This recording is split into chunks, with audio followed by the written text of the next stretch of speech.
Good day! Our report for today is all about Region 7, which is Central Visayas. I am Aldwin Jacal C. Tolentino Jr., together with Franz D. Oliveros and Jamer Tanael. Region 7, Central Visayas. Central Visayas is strategically located in heart of the Philippines. It is the gateway for foreign and domestic tourism, lying in the midst of both air and sea traffic. The region is blessed with beautiful beaches and plethora of sea life, a number of caves and potential areas for mountain trekking. So this is the four provinces in Region 7. The first province in Region 7 is Bohol. The second is Cebu. The third one is Negros Oriental and the last one is Siquijor. So now, let's talk about Bohol. Bohol is a province of the Philippines in the country's Central Visayas region. It comprises Bohol Island and numerous smaller surrounding islands. Bohol is known for coral reefs and unusual geological formations, notably the Chocolate Hills.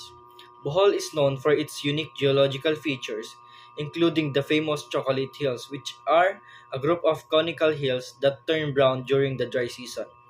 The province is also home to the Tarsier Sanctuary, which is protected area for the endangered Philippine tarsier, one of the smallest primates in the world. This is the Chocolate Hills. Chocolate Hills is one of the most popular tourist attraction in Bohol. The Chocolate Hills are a series of over 1,200 cone-shaped hills that turn brown during the dry season, resembling chocolate kisses. They are made of limestone and were formed over millions of years through the process of coral reef, uplift, and erosion. The hills are a popular tourist attraction in Bohol and are considered a national geological monument by the Philippine government. Visitors can view the hills from several viewing decks in Carmen and Sagbayan, or take a guided ATV tour or zip line adventure through the hills. According to local legend, the Chocolate Hills were formed by two feuding giants who threw boulders and sand at each other until they became exhausted and reconciled, leaving behind the formation we see today. While this story may be a myth, the Chocolate Hills remain a fascinating natural wonder and a must-visit destination in the Philippines. The second one is Hinagdanan Cave.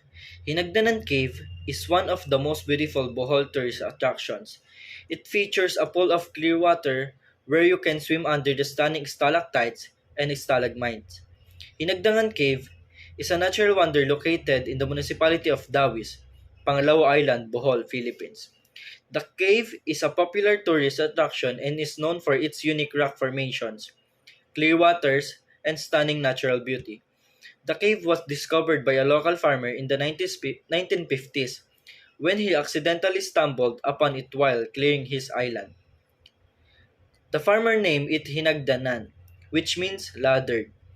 In the local dialect, because of the steel stairway that leads down to the cave. The cave is made up of limestone rocks and is filled with stalactites and stalagmites that have formed over thousands of years. The cave's natural skylights illuminates the interior, creating a stunning visual display of light and shadow. Visitor to Hinagdanan Cave can explore the cave's interior, swim in the crystal clear waters of the underground pool, and even go cliff jumping. There are also guided tours available, which provide information and caves onto the caves, geology, and ecosystem. Next is Tercer Sanctuary. Tercer Sanctuary is one of the must-visit Bohol tourist spots in the Philippines. Tertiary and Wildlife Sanctuary. It is a large forest home to the endangered tarsiers. These 45 million-year-old small nocturnal primates with big round eyes usually cling to low branches or the trunks of slim trees. They are very delicate and emotionally sensitive creatures that get stressed easily. The Tarsier Sanctuary in Bohol is a protected area that aims to conserve the Philippine tarsier, one of one of the world's smallest primates. These tiny primates are endemic to the Philippines, and Bohol is one of the few places where they can be seen in their natural habitat. The Tarsier Sanctuary is located in the town of Corelia, about 20 kilometers from Tagbilaran City.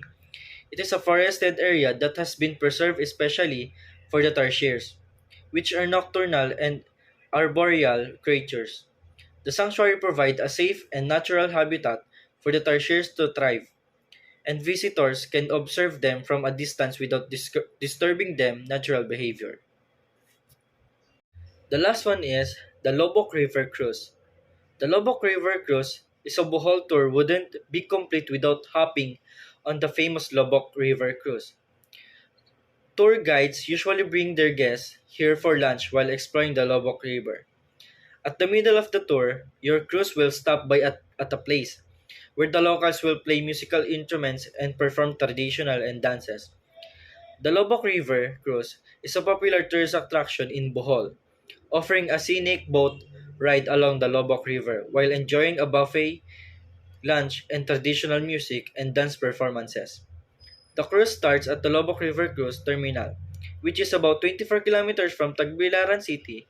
Visitors can choose from a variety of boats, ranging from small canoes to larger vessels that can accommodate up to 50 people.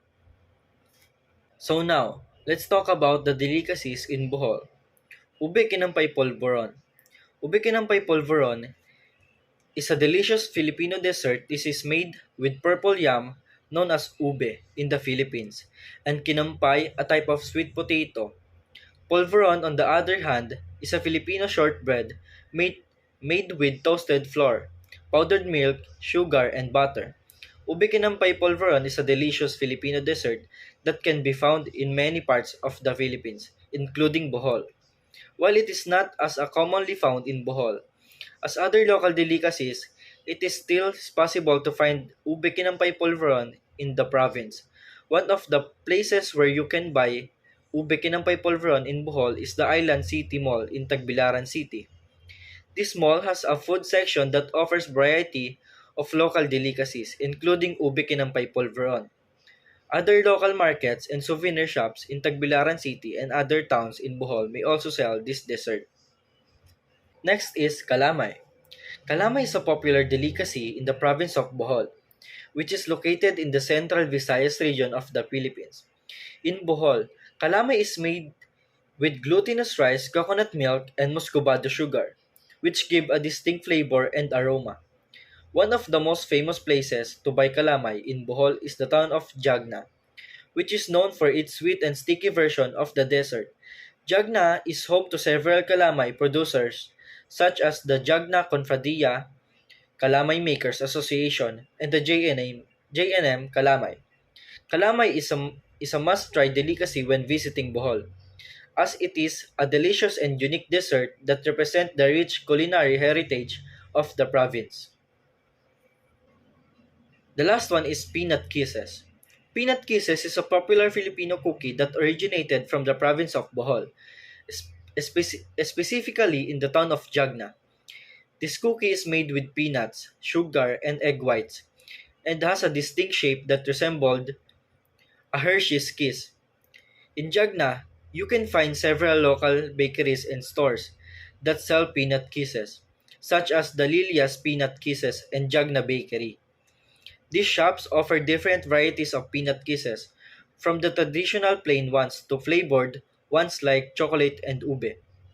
Peanut kisses is a delicious and iconic Boholano treat that you should definitely try when visiting the province. So now, let's talk about the cultures, the tradition, and the beliefs of Bohol province. The first is the cultures. Bohol is also a land of history, a land of heroes. The blood compact between Miguel Lopez de Legazpi and Dato Sicatuna, the longest revolt against Spanish colonialism, led by Francisco Dagohoy. These are just but two important historical chapters in the Philippines' history. Yes, Bohol is indeed a land of history and has played a significant role in the Philippines' rich cultural and historical heritage. The blood compact between Miguel Lopez de Legazpi and Dato Sicatuna, also known as Sandugo, is a significant event in the Philippine history. It symbolizes the first treaty of friendship and mutual protection between the Spaniards and the Filipinos. This event is commemorated every year in Bohol and is considered a significant milestone in Philippine history. Next is tradition. The Sandugo Festival is held every July in Tagbilaran City, Bohol, and is in commemoration of the blood compact or Sandugo between Spanish explorer Miguel Lopez de Legazpi and Dato Sicatuna of Bohol. The festival features street dancing, a grand parade, and a beauty pageant. Yes, that's correct. The Sandugo Festival is one of the most important cultural events in Bohol and is celebrated every year in Tagbilaran City. The festival is a colorful and vibrant celebration of the province's history and culture, with various activity and events lined up for locals and tourists alike. One of the highlights of the festival is the street dancing competition, where groups of dancers dress and in elaborate costumes perform choreographed routines that showcase the province's history and culture. The dancers move to the beat of traditional music, and the performances are always a crowd favorite. The last one is beliefs. Say tabi-tabi po whenever you are outside. Some Boholenos will say tabi-tabi po whenever they enter an unfamiliar places in case evil entities are around the area. It is basically like saying excuse me as a sign of respect so you don't get cursed. Yes, that's correct. Tabi-tabi po is a common phrase used in Bohol and other parts of the Philippines, especially in rural areas. It is a form of respect and acknowledgement of the spirits or unseen entities that are believed to inhabit certain places. The phrase is often used when entering unfamiliar places like forests, caves, or even abandoned house. The belief is that by saying tabi-tabi po, you are asking permission to pass through the area and acknowledging the presence of any spirits that may be around. Saying tabi-tabi po is also seen as a way to avoid disturbing or offending any spirits that may be present, which could result in backlash or misfortune. So here are some trivias. Neighboring Cebu is Bohol, the closest province and the 10th largest island in the country. Bohol is taking off to become the region's prime ecocultural tourist destination and agro-industrial center. Investment areas in the identified special economic zone are focused on ecotourism, light industries, and agro-industrial development. Here is Franz de Oliveros, who will be discussing the Cebu province. Thank you, Aldwin, for discussing the first province of Region 7. And now, let's proceed to the second province. But first, let me introduce myself.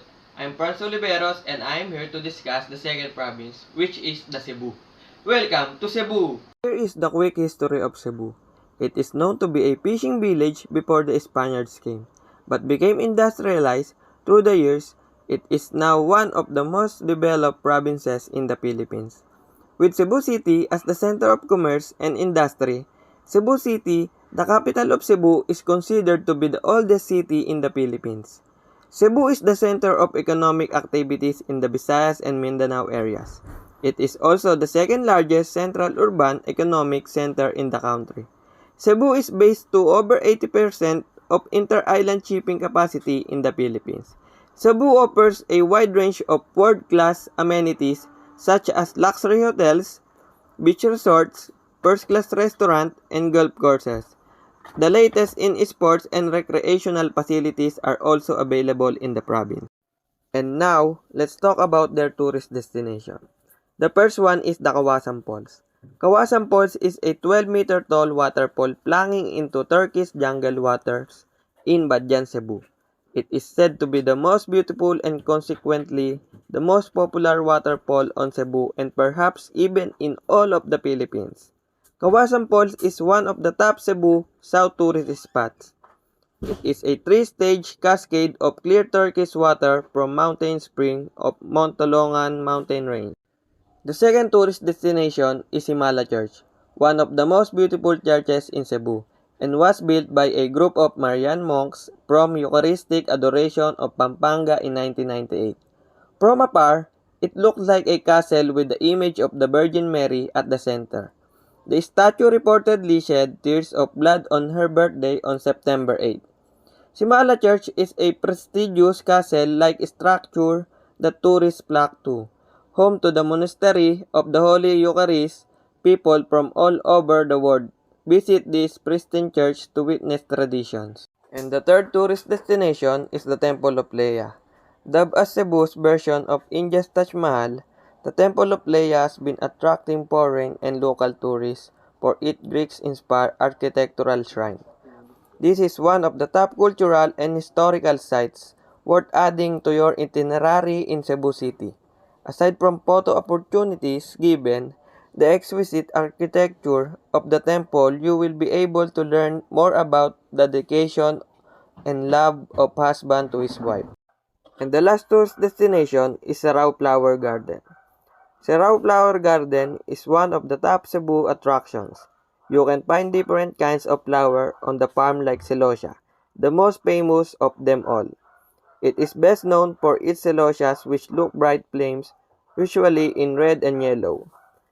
And now, let's move on their food delicacy, the lechon. This is one of the most popular food delicacies in Cebu.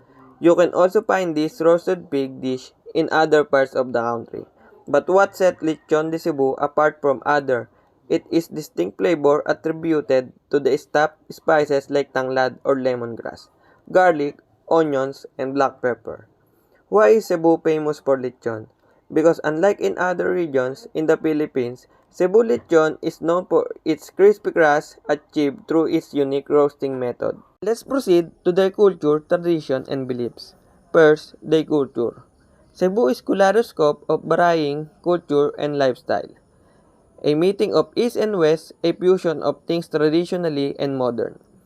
This is influenced by the various phases of Cebu, being the spot where Philippine history began, becoming the cradle of Christianity, experienced American and Japanese occupation, and later on transforming itself into a regional hub of everything from arts and craftsmanship to business and information technology. All this, plus the convergence of personality and groups of varying background, give the island a culture and lifestyle that is uniquely Cebu. And next is their traditions. Sinulog Festival celebrated every last Saturday of August. Pays tribute to Patron Saint Rose of Lima.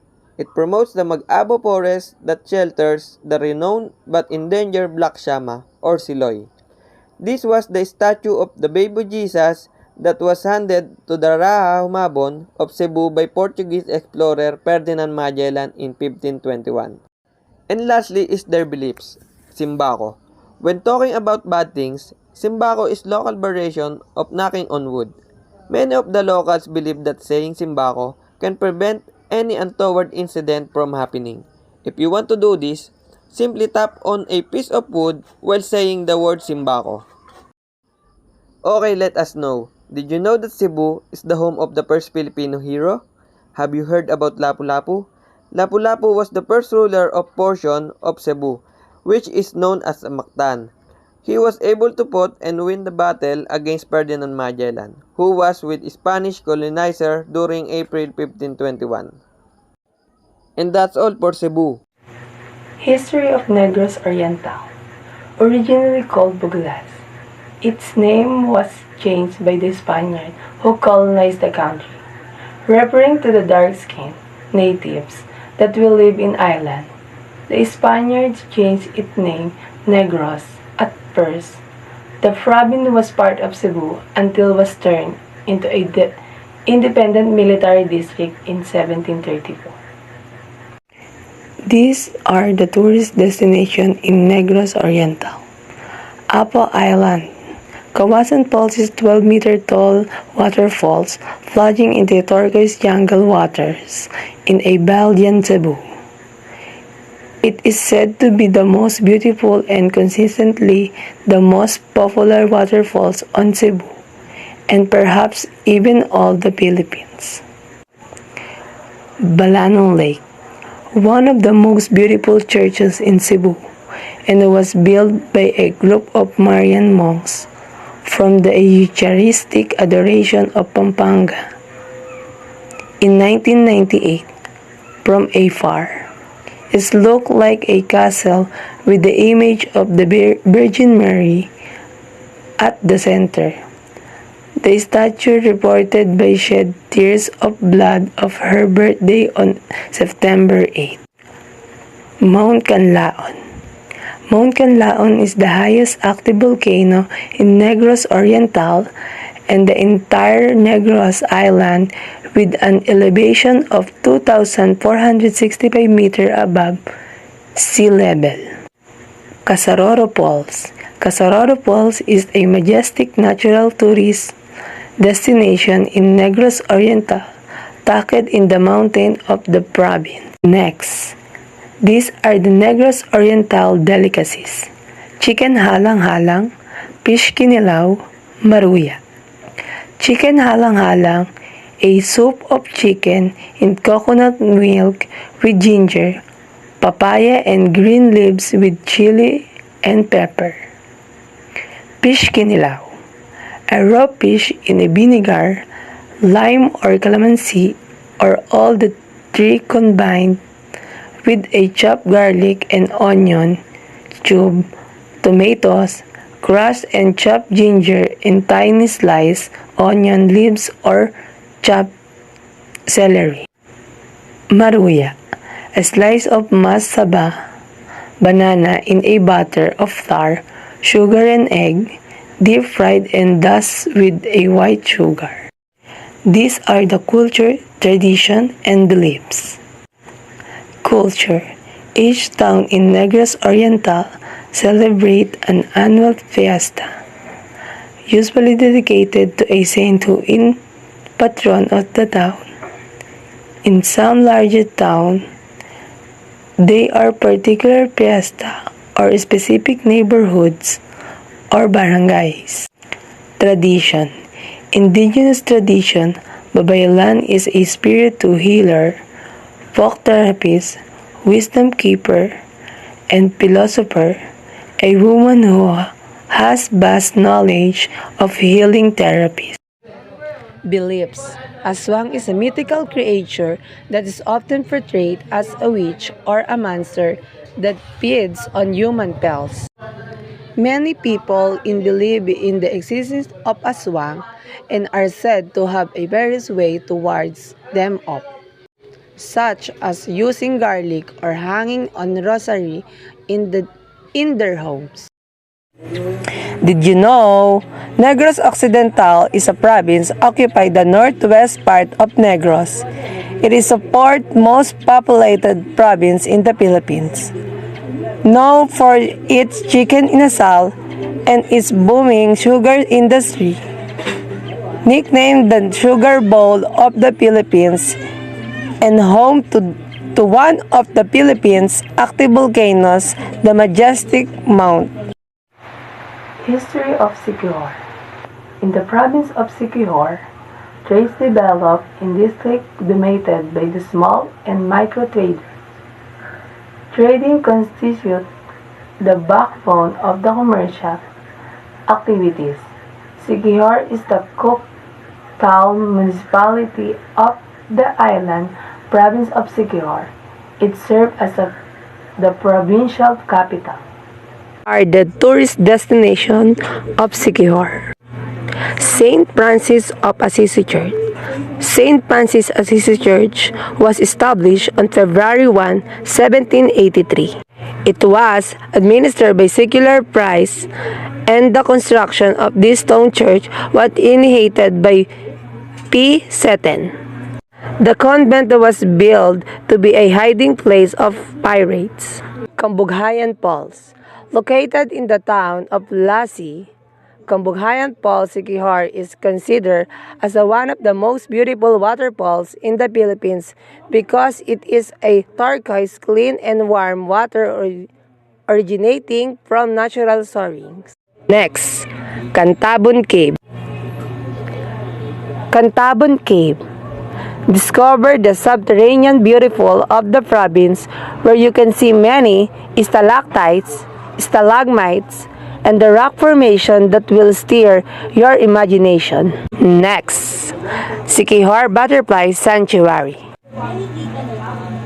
Located in Lorena Town, the 200 square meter Siquijor Butterfly Sanctuary will let you interact with over 20 species of butterflies. It serves as an educational conversation center that teaches school children about biodiversity and how to preserve it. These are the Siquijor delicacies: torta, pan bisaya, sutukil, torta.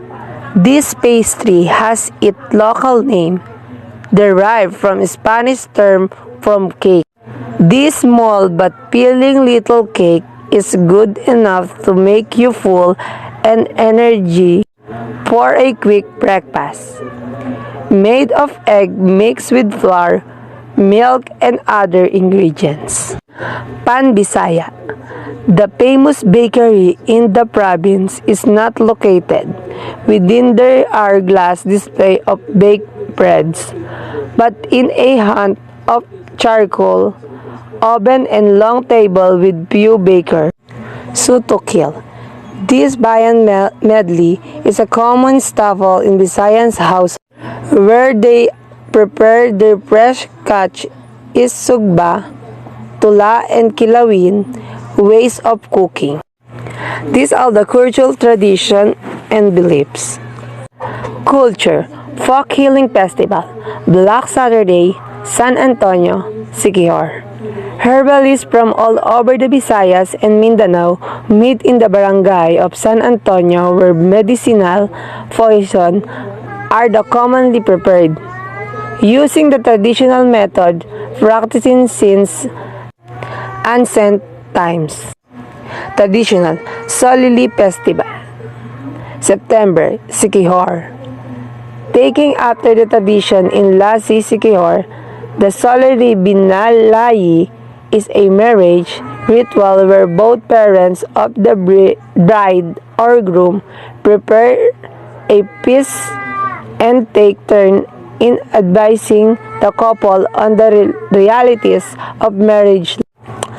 The ritual are displayed in a street dancing competition that serves as the highlights of the week-long araw ng Siquijor Chapter Day celebration.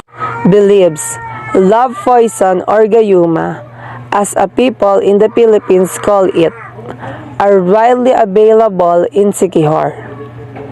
They are made of different kinds of plants and herbs, old roots and tree barks coated in basari-looking liquid, placed in clear bottle, and sold in very Siquijor local market. Did you know Siquijor is the most smallest island province in the Philippines in terms of both land area and population?